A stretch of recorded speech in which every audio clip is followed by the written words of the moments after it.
Bienvenidos amigos a este nuevo episodio del libro Conversaciones con Dios y vamos a continuar en el capítulo 8 que nos habíamos quedado. Continuamos. Neil dice: ¿cuándo aprenderé lo suficiente sobre las relaciones como para que las mías vayan sobre ruedas? ¿Hay alguna manera de ser feliz en las relaciones? ¿Acaso deben suponer constantemente una prueba? Y Dios le responde. Ojo, porque esta es una pregunta que nos haríamos muchas personas, Y Dios responde: no tienes nada que aprender sobre las relaciones, únicamente has de manifestar lo que ya sabes.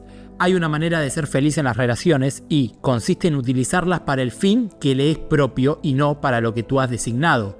Las relaciones son una prueba constante, constantemente invitan a crear, expresar y experimentar la más alta faceta de vos mismo, las mayores visiones de vos mismo, la más magnífica versión de vos mismo. En ninguna otra parte podés realizar esto de un modo más inmediato, efectivo e inmaculado que en las relaciones. En realidad, si no fuera por las relaciones, no podrías realizarlo en absoluto. Solo a través de tus relaciones con otras personas, lugares y acontecimientos podés existir como una cantidad cognoscible, como algo identificable en el universo. Recordá, en ausencia de algo distinto, vos no podés ser.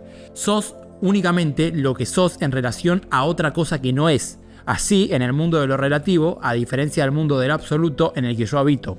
Cuando entiendas esto con claridad, cuando lo comprendas en profundidad, entonces bendices intuitivamente todas y cada una de tus experiencias, todo encuentro humano y especialmente las relaciones personales humanas, pues las ves como algo constructivo en su más alto sentido. Ves que pueden utilizarse, que deben utilizarse y que se utilizan, quieras o no, para construir quién realmente sos. Esta construcción puede ser una magnífica creación de tu propio designio consciente, o una estricta configuración de los acontecimientos. Podés elegir ser una persona que sea producto simplemente de lo que haya acontecido o de lo que haya elegido ser y hacer en función de lo que haya acontecido. En esta última forma en la que la creación del yo se hace consciente, es en la segunda experiencia en la que el yo se realiza. Bendice, por tanto, toda relación y considera cada una de ellas como especial y constitutiva de quien realmente eres y ahora eliges ser. Ahora bien, tu pregunta alude a las relaciones humanas individuales del tipo romántico, cosa que entiendo, del modo que permite referirme específicamente y por extenso a las relaciones amorosas humanas, ese asunto que sigue dándote tantas preocupaciones. Vamos a hablar de las relaciones amorosas. Cuando las relaciones amorosas humanas fracasan, en realidad las relaciones nunca fracasan, excepto en el sentido estrictamente humano de que no producen el resultado que quieres, es porque se habían iniciado por una razón equivocada. Por supuesto, equivocada es un término relativo que significa algo opuesto a lo que es correcto, sea lo que sea. Resultaría más exacto en tu lenguaje decir las relaciones fracasan. Cambian más a menudo cuando se han iniciado por razones que no totalmente benefician o conducen a su supervivencia. La mayoría de la gente inicia las relaciones con las miras puestas en lo que pueden sacar de ellas, en lugar de lo que pueden aportar a ellas. El objetivo de una relación es decidir qué parte de vos mismo quisieras ver descubierta, no qué parte de la otra persona podés captar y conservar. Solo puede haber un objetivo para las relaciones y para toda la vida: ser y decidir quién realmente sos. Resulta más romántico decir que tú no eres nada hasta que llegó la otra persona tan especial, pero eso no es cierto. Y lo que es peor, supone una increíble presión sobre esa persona, forzándole a hacer toda una serie de cosas que no es. Al no querer desengañarte, trata con gran esfuerzo de ser y hacer esas cosas, hasta que ya no puede más. Ya no puede completar el retrato que ha forjado de ella o de él. Ya no puede desempeñar el papel que se le ha asignado. Surge el resentimiento y después la cólera. Finalmente, para salvarse a sí misma y a la relación, esa otra persona especial empieza a recuperar su auténtico yo, actuando más de acuerdo con quién realmente es. Y en ese momento es cuando dices que realmente ha cambiado. Resulta muy romántico decir que ahora que esa otra persona especial ha entrado en tu vida te sientes completo, pero el objetivo de la relación no es tener otra persona que te complete, sino tener a otra persona con la que compartir tu completitud. ¡Wow, hermano! Vamos a releer esto porque es impresionante. El objetivo de las relaciones no es tener a otra persona que te complete, sino tener a otra persona con la que compartir tu completitud. He aquí la paradoja de todas las relaciones humanas. No necesitas una determinada persona para experimentar plenamente quién sos y, sin un otro, no sos nada. Aquí radica a la vez el misterio y el prodigio, la frustración y la alegría de la experiencia humana. Requiere un conocimiento profundo y una total voluntad vivir en esa paradoja de un modo que tenga sentido, y observo que muy pocas personas lo hacen. La mayoría de ustedes inician sus relaciones en los primeros años de madurez, con esperanza, plenos de energía sexual, el corazón abierto de par en par y el alma alegre e ilusionada. En algún momento entre los 40 y los 60 años, y para la mayoría más pronto que tarde, renunciás a vuestros más magníficos sueños, abandonás tu más alta esperanza y te conformás con tu menor expectativa o con nada en absoluto. El problema es sumamente básico, sumamente sencillo y sin embargo trágicamente mal interpretado. Vuestro más magnífico sueño, vuestra más alta idea y vuestra más acariciada esperanza se había referido a vuestro amado otro en lugar de a vuestro amado yo.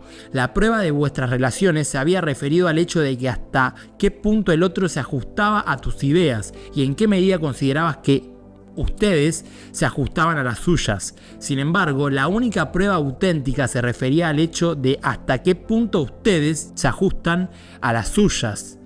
Las relaciones son sagradas porque proporcionan la más grandiosa oportunidad de la vida, en realidad la única oportunidad de crear y producir la experiencia de tu más alto y elevado concepto de vos mismo.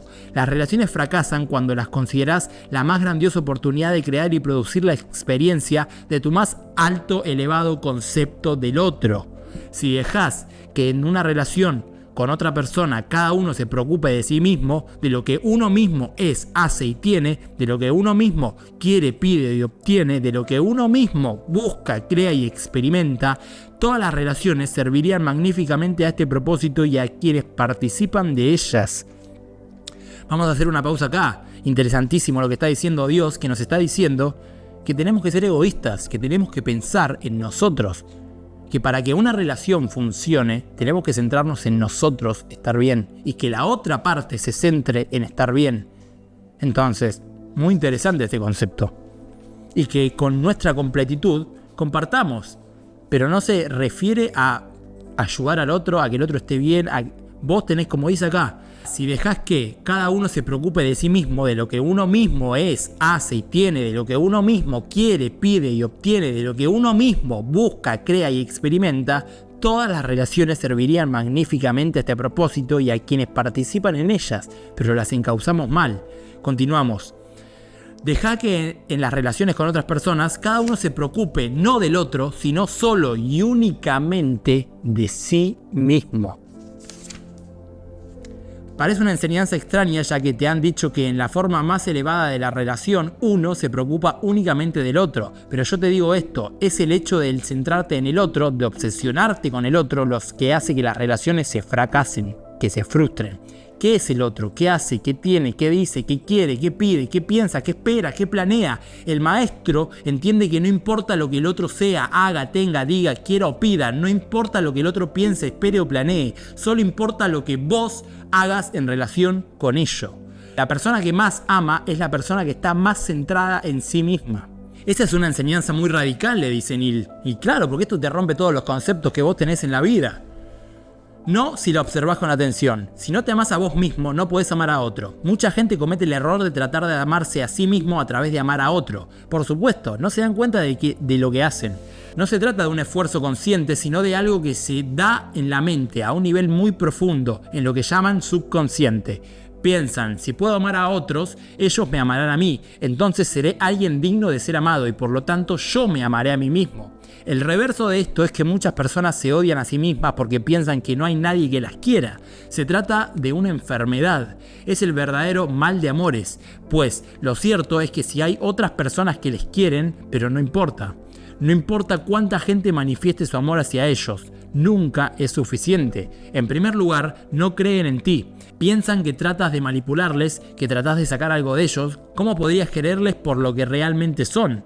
No, debe haber un error. Seguro que querés algo. Entonces, ¿qué es lo que querés? Se cruzan de brazos, tratan de comprender cómo alguien puede realmente quererles. Así no te creen y emprenden una campaña para hacer que se lo demuestres. Tenés que demostrarles que los querés. Y para hacerlo pueden pedirte que empieces a cambiar tu conducta. En segundo segundo lugar, si finalmente aceptan que pueden creer que les quieres, inmediatamente empiezan a preocuparse acerca de cuánto tiempo lograrán mantener tu amor. Así, con el fin de conservarlo, empiezan a cambiar su conducta. De este modo, dos personas se pierden a sí mismas, literalmente.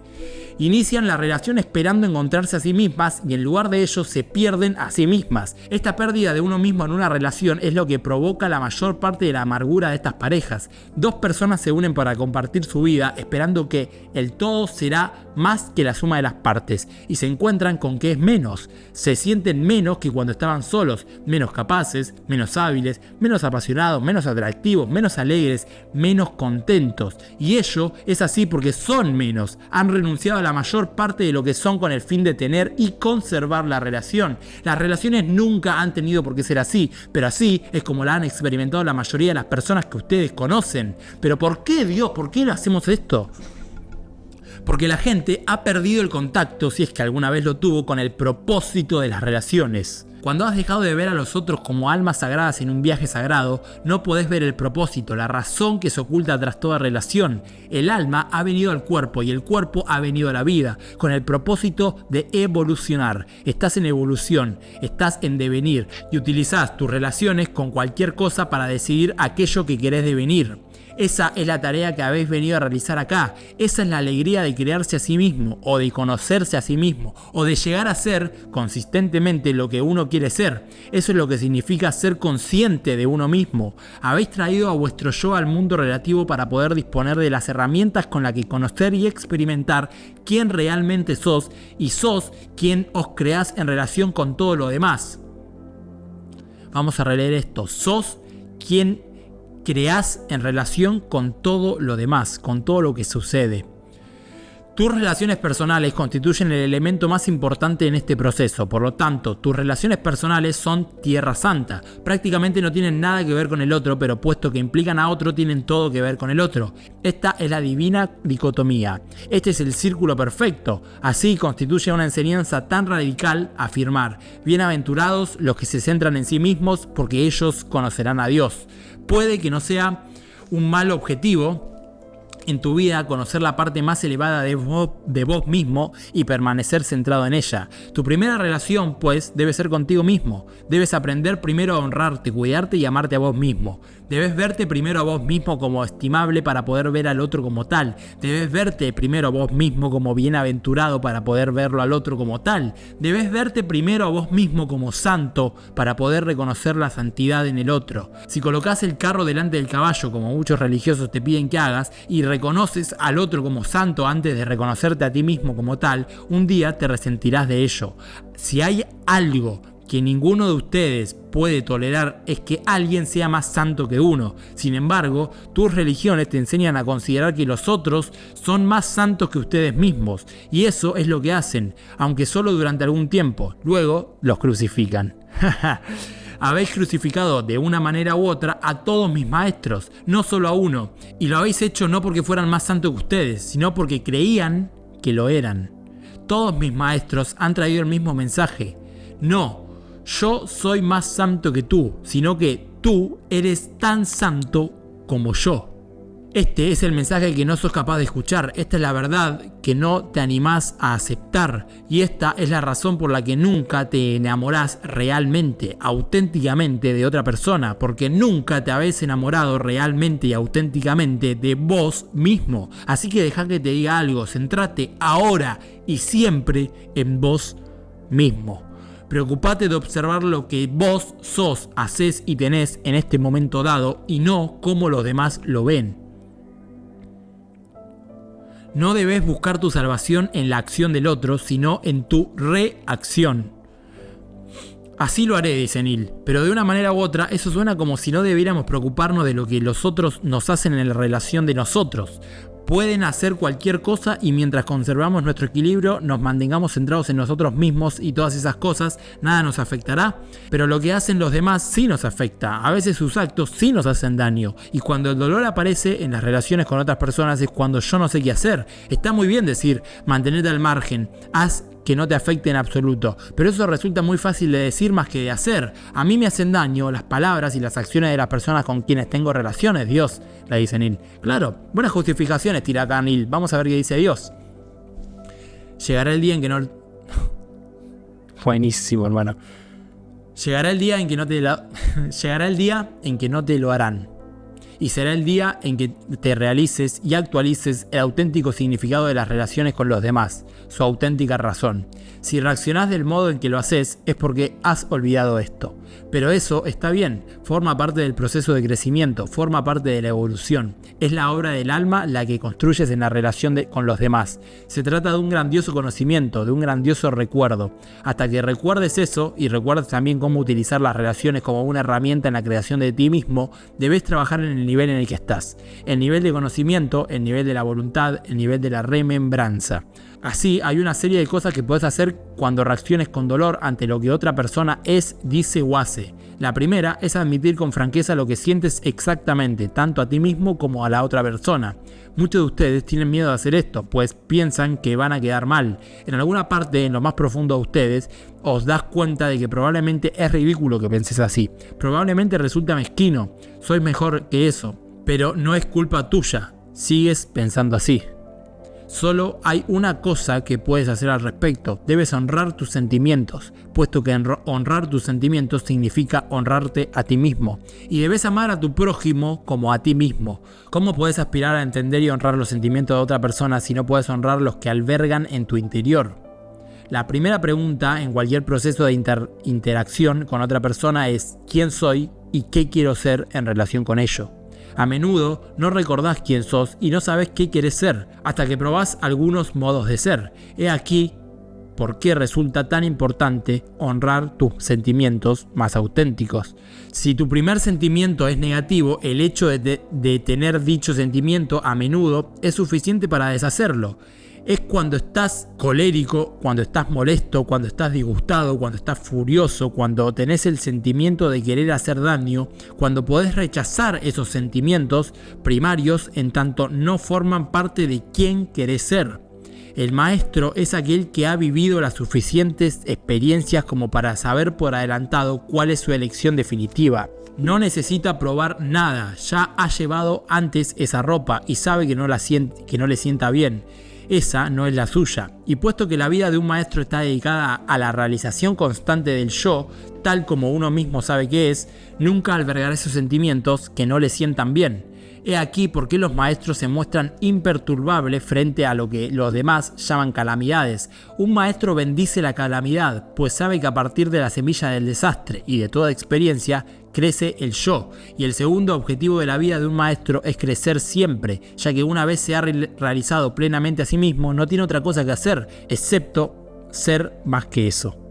Es en esta etapa cuando uno pasa de la obra del alma a la obra de Dios, pues eso es lo que me corresponde a mí.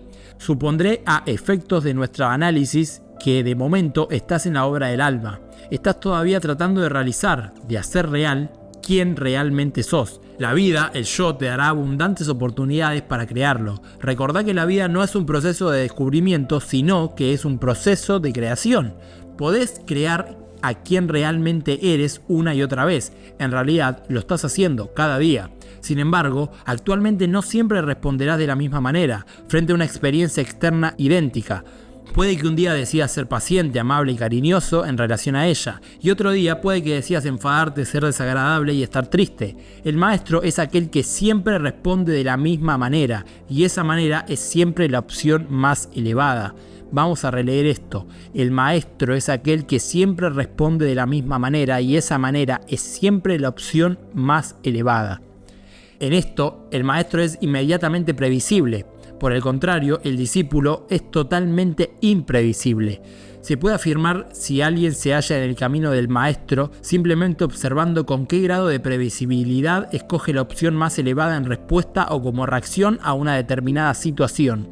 Por supuesto, esto plantea una pregunta: ¿cuál es la opción más elevada? Se trata de una pregunta sobre la que han girado las filosofías y las teologías del hombre desde el principio de los tiempos. Si la pregunta te interesa realmente, es que ya estás en el camino de ser maestro, ya que lo cierto es que a la mayoría de las personas les interesa otra pregunta totalmente distinta. pregunta. No cuál es la opción más elevada, sino cuál es la opción más beneficiosa.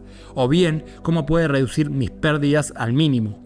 Cuando se vive la vida desde el punto del control de las pérdidas y la optimización de los beneficios, se pierde el auténtico beneficio de la vida, se pierde la oportunidad, se pierde la posibilidad. Y ello porque una vida vivida de ese modo es una vida vivida con temor. Y esa vida afirma una mentira sobre ustedes, puesto que no son temor, sos amor. El amor no necesita protección, no puede perderse, pero nunca lo sabrás por propia experiencia si seguís respondiendo a la segunda pregunta y no a la primera, ya que solo una persona que piensa que hay algo que ganar o que perder responde a la segunda pregunta, y solo una persona que contempla la vida de un modo distinto, que se ve a sí misma como un ser superior, que entiende que lo importante no es ganar o perder, sino únicamente amar o dejar de amar, solo esa persona responde a la primera pregunta. Quien tenga oídos para oír, que oiga, pues te aseguro que en el momento crítico de toda relación humana solo hay una pregunta: ¿qué haría el amor?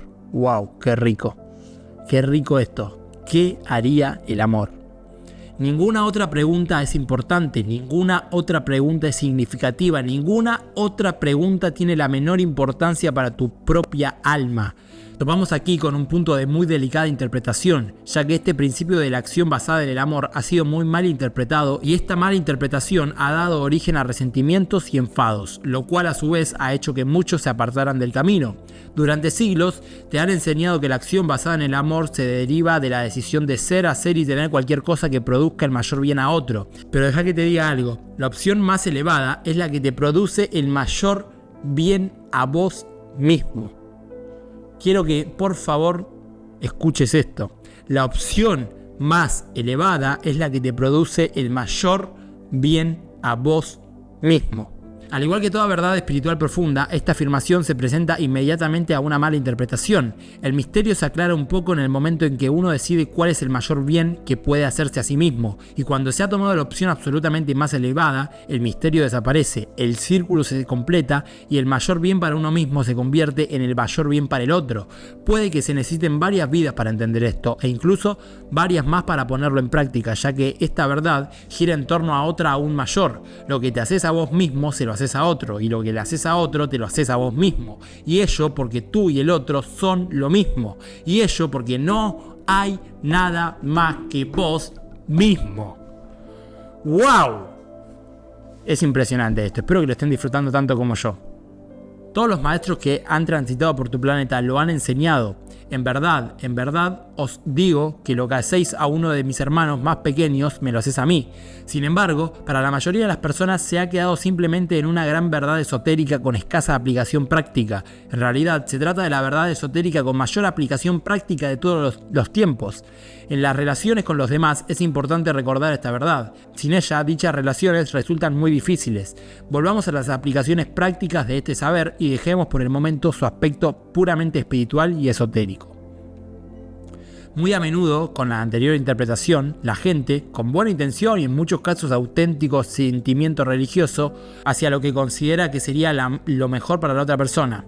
Lamentablemente todo esto hacía que en muchos casos, en la mayoría de los casos, se continuara abusando del otro, que continuaran los malos tratos y las disfunciones en las relaciones. Finalmente, la persona que trata de hacer lo correcto para con el otro, perdonar enseguida, mostrar compasión, hacer continuamente la vista gorda ante determinados problemas y comportamientos, se convertirá en una persona resentida, colérica y desconfiada, incluso ante Dios. Pues, ¿cómo puede un Dios justo pedir ese sufrimiento, esa tristeza y ese sacrificio interminable, aunque sea en nombre del amor? La respuesta es que Dios no pide eso. Dios pide únicamente que te incluyas a vos mismo entre aquellos a quienes amás. Pero Dios aún va más lejos. Dios propone y aconseja que te incluyas primero. Y lo hago con plena conciencia de que algunos de ustedes llamarán a esto blasfemia y en consecuencia no lo considerarán mi palabra, y que otros harán algo que quizás sea peor, aceptar que es mi palabra y malinterpretarla o distorsionarla para sus propios fines, para justificar actos impíos. Te lo aseguro, ponerte a vos mismo en primer lugar, en su más elevado sentido, nunca llevará a realizar un acto impío. Por lo tanto, si te has sorprendido a ti mismo cometiendo un acto impío como resultado de haber hecho lo que es mejor para vos, la confusión radica no en haberte puesto primero a vos, sino en no haber entendido bien qué es lo mejor para vos. Por supuesto, determinar qué es lo mejor para vos requiere que determines también qué es lo que pretendes hacer. Se trata de un paso importante que mucha gente ignora. ¿Cuál es tu plan? ¿Cuál es tu propósito? Sin responder previamente esta pregunta, la cuestión de qué es lo mejor para vos en unas circunstancias dadas seguirá siendo un misterio. Desde el punto de vista práctico, prescindiendo de nuevo de lo esotérico, si buscas qué es lo mejor para vos en aquellas situaciones en las que eres maltratado, como mínimo lograrás que cese el maltrato. Y eso será bueno para ti y para la persona que te maltrata, ya que también la persona que te maltrata es maltratada en tanto se le permite continuar con su maltrato. Eso no favorece, sino que perjudica a la persona que maltrata, ya que si ve que se acepta su maltrato, ¿qué habrá aprendido? Pero si ve que su maltrato deja de ser aceptado, ¿no se le habrá permitido descubrir algo? Por lo tanto, tratar a los demás con amor no significa necesariamente permitirles que hagan lo que quieran. Los padres lo aprenden muy pronto con respecto a sus hijos, pero los adultos no lo aprenden con la misma rapidez con respecto a los otros adultos, ni a las naciones con respecto a las otras naciones. No se debe permitir que proliferen los déspotas, sino que hay que poner fin a su despotismo. El amor hacia uno mismo y el amor hacia el déspota lo exigen así. Esta es la respuesta a tu pregunta. Si el amor es todo lo que hay, ¿cómo podríamos el hombre justificar nunca la guerra? A veces el hombre debe ir a la guerra para realizar la más grandiosa afirmación de quién realmente es, aquel que abomina de la guerra. Algunas veces debes renunciar a quién realmente eres con el fin de ser realmente quien eres. Hay maestros que lo han enseñado así. No podés tenerlo todo hasta que no estés dispuesto a renunciar a todo. De este modo, para poder tenerte a ti mismo como un hombre de paz, puede que tengas que renunciar a la idea de ti mismo como un hombre que nunca va a la guerra. La historia ha requerido de los hombres decisiones de este tipo. Lo mismo vale para la mayoría de los individuos y la mayoría de las relaciones personales. Más de una vez, la vida puede requerir que demuestres quién eres manifestando un aspecto de quién no eres. Esto no resulta tan difícil de entender si has vivido unos 40 años, pero para la juventud idealista puede parecer el colmo de la contradicción. En un examen más maduro se aproxima más a la dicotomía divina. Ello no significa, en el contexto de las relaciones humanas, que si te hacen daño tú tengas que hacer daño a cambio, ni tampoco en el contexto de las relaciones entre naciones. Significa sencillamente que permitir al otro que continuamente te haga daño puede que no sea el mejor acto de amor por tu parte, ni hacia ti mismo ni hacia el otro. Esto debería acabar con determinadas teorías pacifistas según las cuales el amor más elevado impide cualquier respuesta energética a lo que uno considera malo. Una vez más, el discurso adquiere un cariz esotérico, puesto que ningún analista serio de tal afirmación puede ignorar la palabra malo y los juicios de valor que invitan a formular. En realidad no hay nada malo, únicamente fenómenos y experiencias objetivos. Sin embargo, tu propio objetivo en la vida requiere que selecciones de entre las crecientes serie de interminables fenómenos unos cuantos dispersos a los que llaman malos, ya que si no lo hicieras no podrías llamar a los otros buenos. Y por lo tanto no podrías conocerte o crearte a vos mismo. Por eso a lo que llamas malo es lo que te define a vos mismo, y por eso a lo que llamas bueno también. El mayor mal consistiría, pues, en no declarar malo nada en absoluto. En esta vida existe en el mundo de lo relativo donde una cosa puede existir únicamente en relación con otra. Esta es al mismo tiempo la función y el objetivo de las relaciones. Proporcionar un ámbito de experiencia en el que puedas encontrarte a vos mismo, definirte a vos mismo y si lo decís y si lo decidís, recrearte constantemente a vos mismo. Decidir ser como Dios no significa que decidas ser un mártir y desde luego no significa que decidas ser una víctima. Una de las maneras de llegar a ser un maestro, una vez eliminada toda posibilidad de dolor, prejuicio o daño, podría consistir muy bien reconocer el dolor, el prejuicio o el daño como parte de tu experiencia y de decidir quién realmente sos en relación con ello. ¡Wow! Sí, es cierto que los demás piensen, digan o hagan a veces cosas que te harán daño hasta que dejen de hacértelo. Con ello conseguirás más rápidamente una total honradez si estás dispuesto a afirmar, reconocer y declarar exactamente lo que pensás acerca de cualquier cosa. Di tu verdad con amabilidad, pero completa. Vive tu verdad gentilmente, pero de modo pleno y consecuente. Cambia tu verdad con facilidad y con rapidez cuando tu experiencia te aporte una nueva luz. Nadie en su sano juicio, y Dios menos que nadie, te diría cuando experimentas dolor en una relación, aléjate de ella, haz que no signifique nada.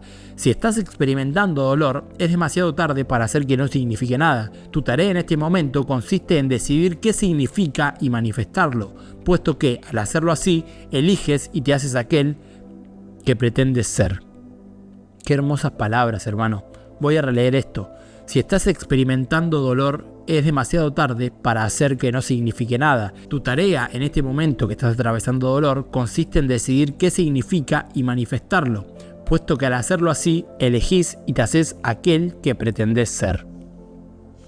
Y Neil dice, sí, no tengo que ser una sufrida esposa o un despreciado marido, o la víctima de mis relaciones para que éstas sean santas o para hacerme grato a los ojos de Dios. Santo cielo, pues claro que no, le dice Dios. Y Neil dice, y no tengo que aguantar agresiones a mi dignidad, asaltos a mi orgullo, prejuicios a mi psique, mis heridas a mi corazón para poder decir que doy lo mejor de mí en una relación o que cumplí con mi deber o con mi obligación. Ni por un momento, le dice Dios. Entonces te ruego que me digas, ¿qué promesa debo hacer en una relación? ¿Qué acuerdos debo cumplir? ¿Qué obligaciones comporta una relación? ¿Qué pautas debo usar, Dios? Y Dios le dice, la respuesta a esto es la respuesta que no puedes oír, puesto que te deja sin ninguna pauta y vuelve nulo y sin efecto cualquier acuerdo en el momento mismo de tomarlo. La respuesta es, no tenés ninguna obligación, ni respecto a las relaciones, ni respecto a nada en la vida. ¿Cómo que no tengo ninguna obligación, Dios? Ninguna obligación, ni tampoco ninguna restricción o limitación, ninguna pauta ni ninguna regla, ni estás obligado por ninguna circunstancia ni situación, ni por ningún código de leyes, ni eres merecedor de castigo por ninguna ofensa, ni eres capaz de cometerlo, puesto que no hay nada ofensivo ante los ojos de Dios. Ya he oído eso antes, esa especie de religión de que no hay ninguna regla. Eso es la anarquía espiritual, no veo cómo podría funcionar, le dice Neil. No hay ningún camino que no pueda funcionar si estás dedicado a la tarea de crear tu yo. Si por lo contrario te imaginas que estás dedicado a la tarea de tratar de ser lo que algún otro quiere que seas, la ausencia de reglas o pautas pondrá ciertamente las cosas más difíciles. Pero la mente pensante se ve obligada a preguntar, si Dios quiere que yo sea de una determinada manera, ¿por qué no me creó desde el primer momento de esa manera? ¿Por qué esta lucha por mi parte para superarme? ¿Quién soy con el fin de convertirme en lo que Dios quiere que sea? Esto es lo que exige saber la mente meticulosa, y con razón, pues se trata de una pregunta oportuna. Los teóricos de la religión os harían creer que yo te he creado como alguien que es menos que quien yo soy para que puedas tener la oportunidad de llegar a ser como yo soy, superando todas las desventajas, y añadiría yo, superando todas las tendencias naturales que se supone que te he dado. Entre estas supuestas tendencias naturales está la tendencia al pecado. Se te ha enseñado que habéis nacido en pecado y que moriréis en pecado y que el pecado es tu naturaleza. Incluso una de tus religiones enseña que no puedes hacer nada al respecto. Tus acciones resultan irrelevantes y sin sentido. Es una arrogancia pensar que debido a que alguna acción vuestra podés ir al cielo, solo hay un modo de alcanzar el cielo, la salvación. Y no es a través de tu propia iniciativa, sino por la gracia concedida por Dios a través de la aceptación de su Hijo como intermediario suyo. Esto es una locura. Yo no tengo nada ni contra ninguna religión, pero estaría muy interesante revisar todos los conceptos que se nos han instaurado en la cabeza a través de la religión. Y más de este lado del mundo. Una vez hecho esto, estás salvado. Y mientras no se haga nada de lo que podías hacer, ni la vida que vivas, ni las decisiones que tomes, ni ninguna iniciativa de tu propia voluntad esforzándote por ser mejor o por ser honesto, tiene ningún efecto ni ejerce ninguna influencia. Sos incapaz de ser honesto, puesto que sos intrínsecamente deshonesto. Fuiste creado así. ¿Por qué? Solo Dios lo sabe. Quizás cometió un error, quizás no le salió bien. Es posible que quisiera poder rehacerlo todo de nuevo, pero ahí está.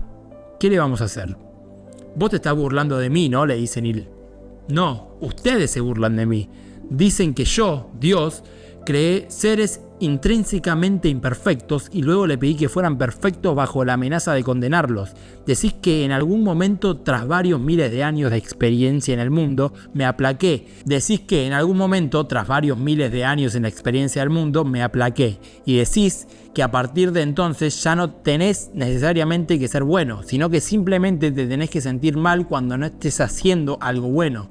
Y aceptar como vuestro salvador al único ser que siempre podría ser perfecto, satisfaciendo de este modo mi hambre de perfección. Decís que mi hijo, al que llaman único perfecto, los ha salvado de su propia imperfección, la imperfección que yo les di. En otras palabras, el Hijo de Dios te salvó de lo que hizo su Padre. Así es como ustedes, y muchos de ustedes dicen que yo he establecido. Entonces, ¿quién se burla de quién? Y Neil dice, es la segunda vez en este libro que parece que lanzas un ataque frontal al fundamentalismo cristiano. Estoy sorprendido, Dios. Tú has elegido la palabra ataque, yo simplemente he abordado la cuestión. Y la cuestión, por cierto, no es fundamentalmente cristiana, como vos decís. Es la naturaleza de Dios y de la relación de Dios con el hombre. La cuestión ha surgido porque estamos tratando del asunto de las obligaciones en las relaciones y en la propia vida. No puedes creer en una relación libre de obligaciones si no aceptas quién y qué realmente sos. A una vida de completa libertad tú la llamas anarquía espiritual, yo la llamo la gran promesa de Dios. Solo en el concepto de esta promesa puede completarse el magnífico plan de Dios. No tenés ninguna obligación en tus relaciones, tenés únicamente oportunidades. Las oportunidades, no las obligaciones, constituyen la piedra angular de la religión, la base de toda espiritualidad. Si lo ves al revés, entonces no lo entendés. La relación, tu relación con todas las cosas, se creó como una herramienta perfecta para el trabajo del alma. He aquí porque todas las relaciones humanas son tierra santa. He aquí porque toda relación personal es sagrada. En esto, muchísimas iglesias tienen razón. El matrimonio es un sacramento, pero no debido a sus obligaciones sagradas, sino más bien porque constituye una oportunidad inigualable. En el contexto de las relaciones, no hagas nada porque lo percibas como una obligación. Hagas lo que hagas, hazlo desde la percepción de una gloriosa oportunidad que las relaciones te proporcionan para decidir quién ser y quién realmente querés ser. Escucho esto y sin embargo una y otra vez en mis relaciones me he dado por vencido cuando las cosas se pusieron difíciles, Dios. El resultado es que he tenido un rosario de relaciones mientras que cuando era un chiquillo pensaba que tendría solo una. Parece que no sepa qué es mantener una relación. ¿Crees que alguna vez aprenderé eso? ¿Qué tengo que hacer para que eso suceda? Y Dios dice, haces que parezca que mantener una relación significa que está siendo un éxito. Procurad no confundir la relación con el trabajo bien hecho, por favor. Recordá que tu tarea en este planeta no consiste en ver cuánto tiempo podés mantener una relación, sino en decidir y experimentar quién realmente sos. Es lo único que tenés que hacer acá. Así de simple. Lo único que tenés que hacer acá es experimentar quién realmente sos. Esto no es un argumento en favor a las relaciones de corta duración, pero tampoco hay necesidad de que sean de larga duración. Sin embargo, aunque no hay tal necesidad, se puede decir muchas cosas de ellas. Las relaciones de larga duración proporcionan notables oportunidades para el crecimiento mutuo, la expresión mutua y la mutua satisfacción, y ahí radica su propia recompensa. Lo sé. Quiero decir que siempre lo he sospechado, entonces, ¿cómo puedo conseguirlo, Dios? En primer lugar, debes estar seguro que inicias la relación por los motivos correctos. Utilizo la palabra correcto como un término relativo, serían correctos en relación al objetivo más amplio que tengas en tu vida. Como ya he señalado antes, la mayoría de la gente inicia las relaciones por los motivos equivocados. Poner fin a su soledad, llenar un vacío, conseguir amar o tener a alguien a quien amar, y estos son los mejores motivos. Otros lo hacen por tranquilizar su ego, acabar con sus depresiones, mejorar su vida sexual, recuperarse de una relación anterior, o lo creas o no, para aliviar su aburrimiento. Ninguno de estos motivos funcionará, y a menos que con el tiempo tengan lugar algún cambio dramático, la relación no saldrá bien.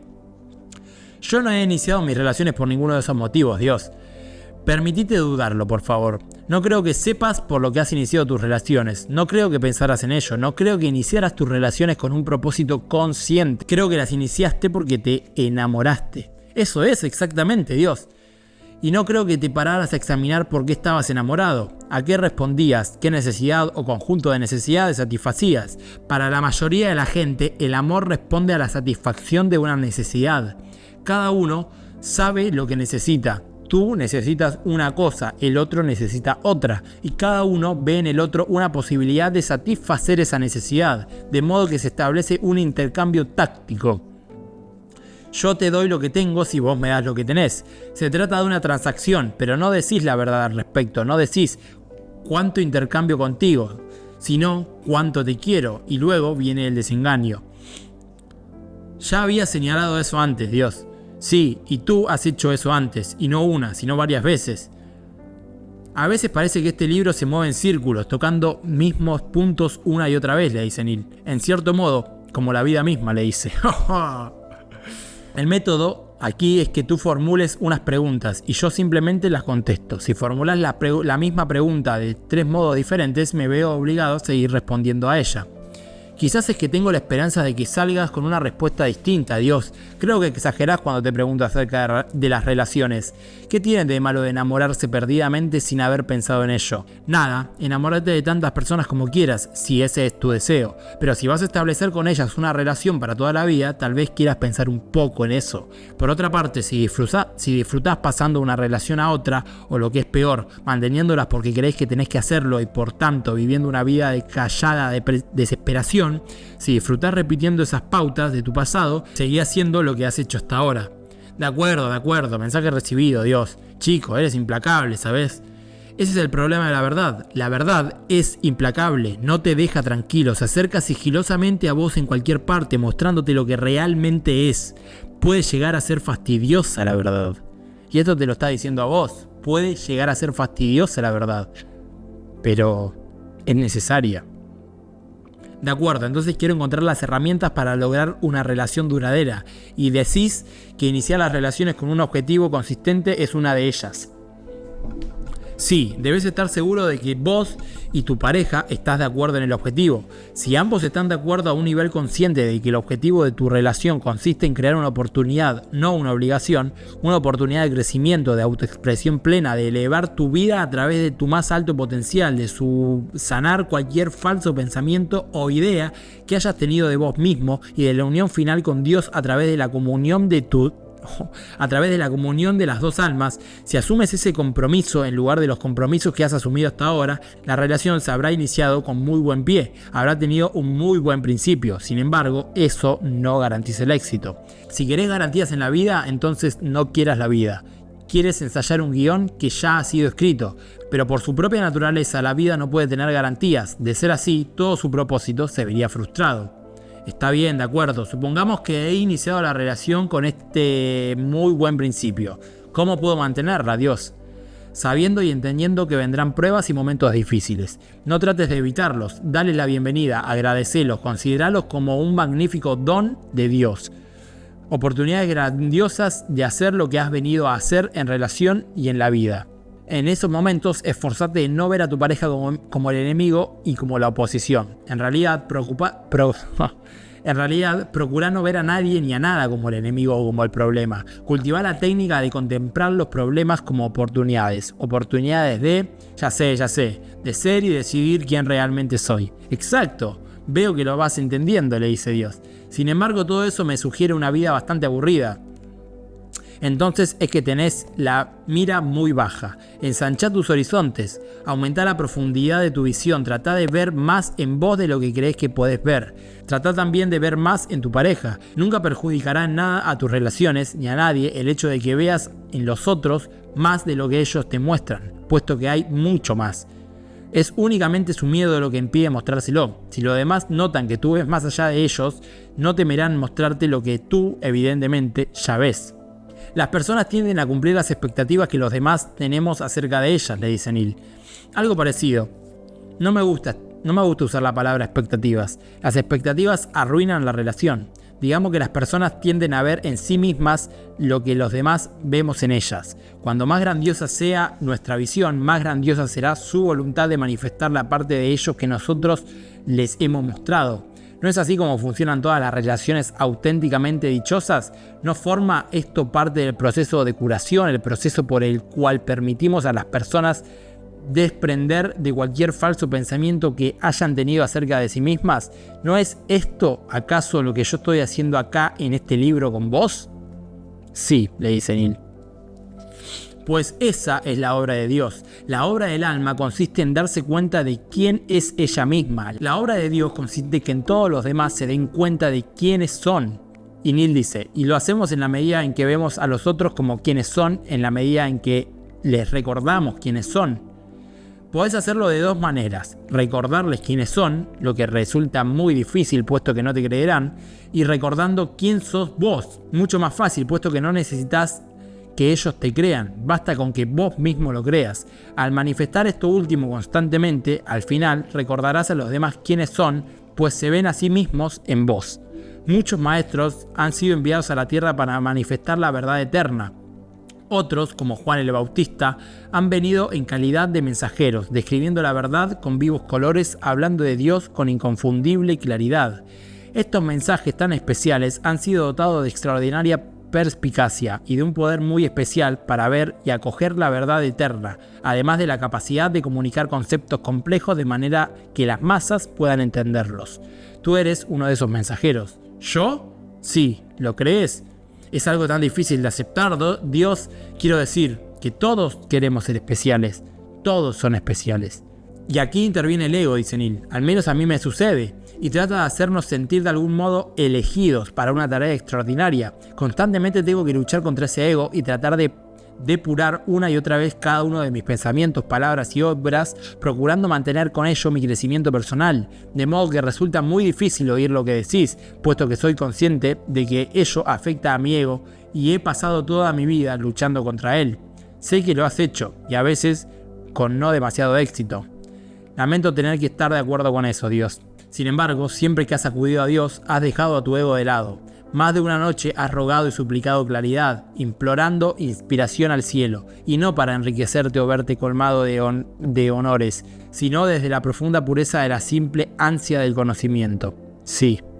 Y me has prometido una y otra vez que te obligarías a ti mismo a conocer qué pasaría el resto de tu vida, todos los momentos de lucidez, compartiendo la verdad eterna con los demás, no por la necesidad de gloria, sino debido al profundo deseo de tu corazón de poner fin al dolor y al sufrimiento de los demás, de llevarles el júbilo y la alegría, de ayudarles y sanarles, de despertar de nuevo en ellos el sentimiento de unión con Dios que tú siempre has experimentado. Sí, eso es verdad. De modo que te he elegido para que seas mi mensajero, a vos y a muchos otros. Por ahora, en el futuro más inmediato, el mundo requerirá muchas trompetas para que la llamada suene con potencia. El mundo requerirá muchas trompetas para que la llamada suene con potencia. El mundo necesitará muchas voces para declarar la palabra de la verdad y la reconciliación a tantos millones. El mundo necesitará muchos corazones unidos en la obra del alma y preparados para realizar la obra de Dios. ¿Podés afirmar honradamente que no eres consciente de eso? No. ¿Podés negar honradamente que es por lo que has vivido? No. ¿Estás dispuesto pues a decidir y declarar por medio de este libro tu propia verdad eterna y a anunciar con claridad la gloria de la mía? ¿Debo incluir estos últimos cambios en el libro? No debes hacer nada. Recordá que nuestra relación no tiene ninguna obligación, solo oportunidades. ¿Acaso esta no es una oportunidad que habías estado esperando toda tu vida? ¿Acaso no te has consagrado esta misión y a la preparación necesaria para realizarla desde los primeros momentos de tu juventud? Sí. Entonces no hagas lo que estás obligado a hacer, sino lo que tengas la oportunidad de hacer. En cuanto a poner todo esto en nuestro libro, ¿por qué no ibas a hacerlo? ¿Crees acaso que quiero que sea un mensaje en secreto? No, supongo que no. Se necesita mucho valor para declararse a uno mismo un hombre de Dios. ¿Entendés que el mundo te aceptará más fácilmente como cualquier otra cosa antes que como un hombre de Dios?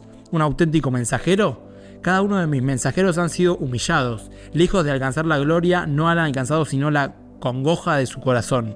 ¿Estás dispuesto? ¿Aceptará tu corazón la congoja de proclamar la verdad sobre mí?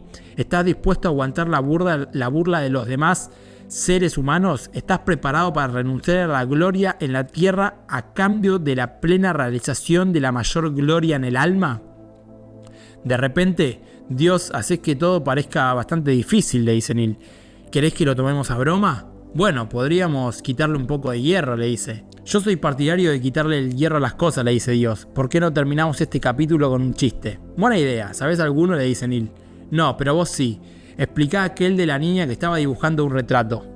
Ah, sí, ese. De acuerdo. Allá va. Una madre entra un día en la cocina y encuentra a su hija pequeña sentada en la mesa, rodeada de lápices de colores, profundamente concentrada en un retrato que está dibujando. «Hija, ¿qué estás dibujando con tanto interés?», pregunta la madre.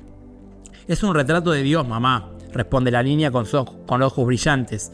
«Oh, cariño, qué encantador», dice la madre, tratando de ser útil. «Pero, ¿sabes? Nadie sabe cómo es realmente Dios». «Bueno», protesta la pequeña, «pero déjame terminarlo». Y Dios le dice: «Es un bonito chiste, ¿sabés qué es lo más bonito? Que la niña no tenía ninguna duda de que sabía exactamente cómo dibujarme». «Cierto», le dice Neil. «Ahora te explicaré yo a ti una pequeña historia y con ella podremos dar como terminado este capítulo». «De acuerdo». Había una vez un hombre que un día se dio cuenta de que estaba dedicado una serie de horas cada semana a escribir un libro, día tras día. Corría a coger su lápiz y su cuaderno, a veces en mitad de la noche, para plasmar cada nueva inspiración. Finalmente, alguien le preguntó qué tenía entre manos. «Oh, bueno», respondió, «estoy poniendo por escrito una larga conversación que estoy manteniendo con Dios». «Qué encantador», le respondió su amigo con indulgencia. «Pero, ¿sabes? Nadie sabe realmente y con certeza qué le diría a Dios». «Bueno», sonrió el hombre, «pero déjame terminarlo». Muy, muy, muy hermoso este capítulo sobre las relaciones. Muy hermoso el mensaje que transmite. Espero que lo estés disfrutando tanto como yo. Vamos a dejarlo acá por el comienzo del capítulo 9. Espero que te haya gustado. Gracias por estar del otro lado y nos vemos en la próxima. Hasta luego. Que Dios te acompañe.